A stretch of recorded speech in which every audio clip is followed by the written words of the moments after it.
Pourquoi on a parfois plus froid quand on sort de l'eau que quand on était dans l'eau? Pourquoi votre glacière ne vous sert plus à rien quand elle ne contient plus de glace? Ces deux phénomènes s'expliquent par les changements d'état. Souvenez-vous, vous les avez vus dans les petites classes. Pour passer de gaz à liquide, c'est pas la condensation qui est le terme de tous les jours, c'est la liquéfaction. Dans l'autre sens, c'est la vaporisation. Pour passer de solide à liquide, c'est la fusion. Dans l'autre sens, la solidification.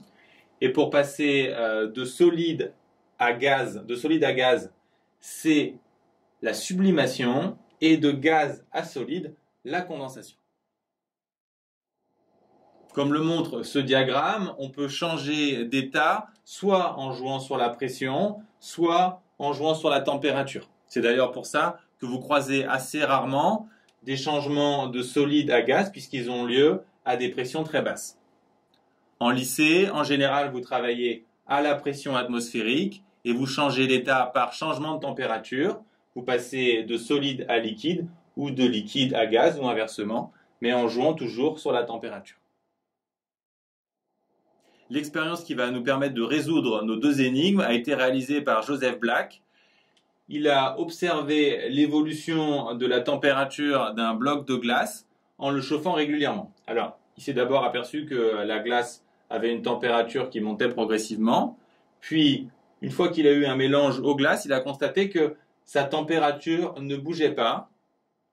Et il lui a fallu un bon moment avant que la température bouge et elle a commencé à rebouger uniquement quand toute la glace avait fondu. Une fois qu'il n'y avait plus que de l'eau, l'eau a à nouveau commencé à monter et quand elle s'est transformée en vapeur, à nouveau, il y a eu un palier et ainsi de suite. Sur les sections vertes, la température est reliée à la quantité de chaleur apportée par cette formule que vous connaissez avec la capacité thermique massique. À noter qu'elle est différente pour l'eau, la vapeur d'eau et la glace.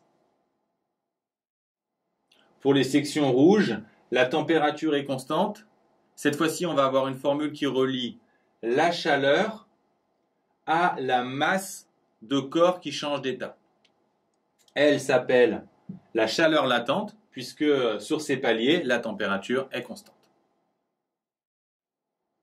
C'est intéressant de comparer les chaleurs latentes aux capacités thermiques massiques. On voit tout de suite que les chaleurs latentes sont beaucoup plus grandes que les capacités thermiques massiques. Il faut beaucoup plus d'énergie pour changer un corps d'état que pour l'élever d'1 degré.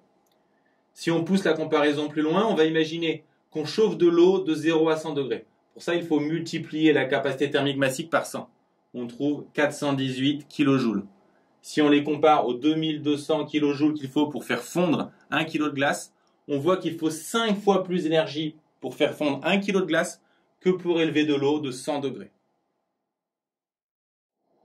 Donc pourquoi votre glacière ne vous sert plus à rien si votre glace a fondu? Parce qu'en quelque sorte, avoir 1 kg de glace dans sa glacière, c'est avoir 1 kg d'eau liquide, entre guillemets, à moins 500 degrés. Ou encore 5 kg d'eau à moins 100 degrés ou 50 kg d'eau à moins 10 degrés. De la même façon, pourquoi on a souvent plus froid quand on sort de l'eau que quand on est encore dans l'eau?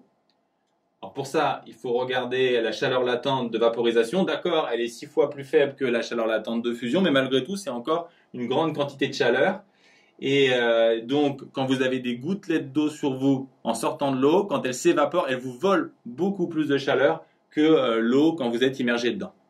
Mais souvenez-vous tout de même que c'est valable uniquement pour de l'eau tiède, car dans de l'eau froide, on ne tient pas longtemps, comme nous le montre très bien la fin du film Titanic.